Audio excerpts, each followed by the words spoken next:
Այս լուր ակցիան նրա համար է, որ մայրը, հայ մայրը, արցունքն աչքերին, ցավն ու տառապանքը սրտում սպասում է իր որդու վերադարձին։ Մեզ համար չկան տոներ։ Մենք մարտի 8-ին էլ էինք այստեղ, ապրիլի 7-ին էլ։ Մենք նոր տարին եկեղեցում ենք նշում։ Մենք համար չկա ուրախություն։ Մեր ճակատագրերը, մեր երեխեքի ճակատագրերը խեղաթյուրել են։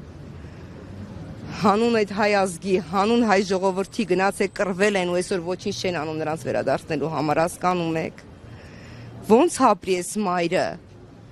Ոնց հանգիստ մնա իր տան մեջ, երբ չգիտի իր որդին ինչ վիճակում է։ Չգիտեմ, ժողովուրդ, շատ դաժան է, շատ ցավ է։ Ցավը ահավոր է։ Այս երկրի տերերը, ճակերտավոր իշխանավորները ինչ են մտածում։ Ինչ են մտածում մեր տղաներին հետ բերելու համար։ Ասում են Ադոնյաններից ձեզ տեղեկացրել են հնարավոր է, որ ձեր որդիները ողջ չունեն։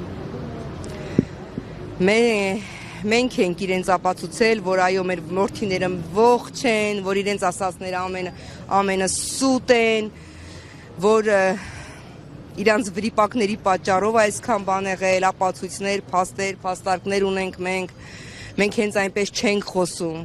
մենք հենց այնպես բաներ չենք ասում, մենք չենք ապրում երազներով, որ գիտեք ոնց մեր երեխան ողջա բերեք, հասկանում ենք պատերազմ ա եղել։ Դուք տեսանյութով նույնականացրել եք, չէ՞, գիտեք որ ձեր որդին։ Այո, ես տեսանյութով տեսել եմ իմ որդուն, թե ինչպես են իմ որդուն գերեվարում։ Իսկ Գերեվարումից հետո քննչական ֆոտորոբոտ փորձաքննությունը քննիչների կողմից սխալ փորձաքննության պատճառով ուրիշի անունը կպցրեցին իմ որդու անվան հետ ուղարկեցին Ադրբեջան։ Եկավ այդ տղան, ասեց, որ ինքը ընդհանրապես կապ չունի այս տեսանյութի հետ ու այդ գերեվարումից, որ ինքը այլ տեղում է գերեվարվել, նման վրիպակների, նման վրիպակների պատճառով մենք այսօր 5-րդ տարին է չենք լսում մեր երեխեքի ձայնը, մեր տղաների, հասկանում եք, կարոտը խեղդում է, սպանում է կարոտը, ցավը, տառապանքը, շատ դաժան է։